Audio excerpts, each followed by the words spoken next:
তিন ল্যান্ডিং সিঁড়ি যদি মেন গেটে হয় একটি বিল্ডিং এ, তবে সেই সিঁড়িটি কিন্তু অনেক সুন্দর দেখাবে আর বিল্ডিংটি অনেক সৌন্দর্য ফুটে আসবে। তো সেই ক্ষেত্রে আপনাদের প্রথমত করতে হবে সিঁড়ির সঠিক মাপ অ্যাকুরেট করে বের করে নিয়ে আসা। তো দেখেন আমরা কিন্তু এখানে অনেক সুন্দর করে সিঁড়িটি মিলাইছি। তো এখানে যে ওয়েট স্ল্যাব আছে, ওয়েট স্ল্যাব দিয়েছি কিন্তু আমরা 5 ইঞ্চি, এবং যে ধাপ ধাপের হাইট দিয়েছি 6 ইঞ্চি, এবং যেটাতে পা রাখা হবে সেটা দিয়েছি 10 ইঞ্চি।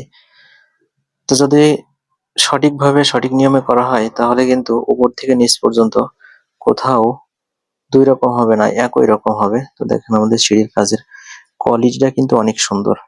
তো আপনারা যখন সিঁড়ি করবেন অবশ্যই সুন্দর করে মাপ নিয়ে করবেন। দেখেন আমরা এখানে কিন্তু যে রডগুলো বের করে রেখেছি, এটা ফ্লোর ঢালাইয়ের সময় ঢালাই দিয়ে দেবো। তো আমরা এখানে আবার যে ওপরে যে টেবিলটা আছে, টেবিলে কিন্তু একটা কুরাস ধাপ দিয়ে দিয়েছি। তো এই কুরাস ধাপটা দেওয়ার জন্য কিন্তু সিঁড়িটা অনেক আরো সৌন্দর্য ফুটে উঠেছে, আরো সুন্দর লাগছে। ধাপ অবশ্যই আপনাদেরকে সঠিকভাবে মেপে বের করে নিয়ে তারপরে কিন্তু সিঁড়ি সেন্টারিং করা লাগবে। তো আমাদের দ্বিতীয় ল্যান্ডিং এই, আর তৃতীয় ল্যান্ডিং যেটা উঠবে সেটা আর গিয়ে সরাসরি ছাদে লাগবে। তো আমাদের এটা একটা হল রুম, হল রুমের ভিতর থেকেই কিন্তু আমরা এই 3 ল্যান্ডিং সিঁড়িটি দিয়েছি। তো এখানে যদি 2 ল্যান্ডিং সিঁড়ি দিতাম সেই ক্ষেত্রে কিন্তু জায়গাটা অনেক নষ্ট হয়ে যেত, আবার দেখতে খুব বেশি সুন্দর লাগতো না।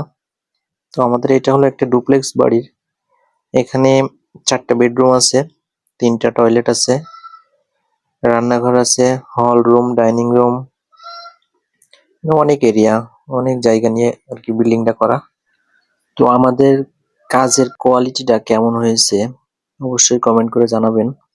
আর নতুন নতুন কিছু জানতে আমাদের ইউটিউব চ্যানেলটা সাবস্ক্রাইব করে রাখবেন, এবং যে ফেসবুক পেজ আছে এটা ফলো দিয়ে রাখবেন। দেখেন এটা কিন্তু সামনে থেকে যে মেন গেট দিয়ে উঠেই যে সৌন্দর্যটা ফুটে উঠবে সেই জায়গাটা। তো আমি আর একটু দূর থেকে দেখাবো। দেখেন যখন গেট দিয়ে যখন ঢুকবেন তখনই কিন্তু সিঁড়িটা উঠবে, সিঁড়িতে পড়ে উঠতে হবে। আর ওখান থেকে কিন্তু আরেকটা গেট হবে, ওখানে গেটটা হবে 4 ফিট।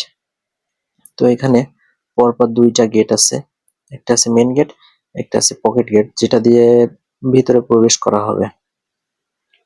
সিঁড়ি করার সময় অবশ্যই সিঁড়ির ধাপের হাইট কত ইঞ্চি হবে, 5 ইঞ্চি কি 6 ইঞ্চি, এবং যে ট্রেড যেটাকে পা রাখা হবে সেটা কত ইঞ্চি হবে, এর মাপজোকটা অ্যাকুরেট করে নিয়ে তারপরে কিন্তু সিঁড়ি সেন্টারিং করতে হবে, তারপরে কিন্তু ধাপের কাজ করা হবে। তা না হলে কিন্তু সিঁড়ি কখনোই মিলবে না। তো আমাদের কাজটি কেমন হয়েছে অবশ্যই কমেন্ট করে জানাবেন। ধন্যবাদ।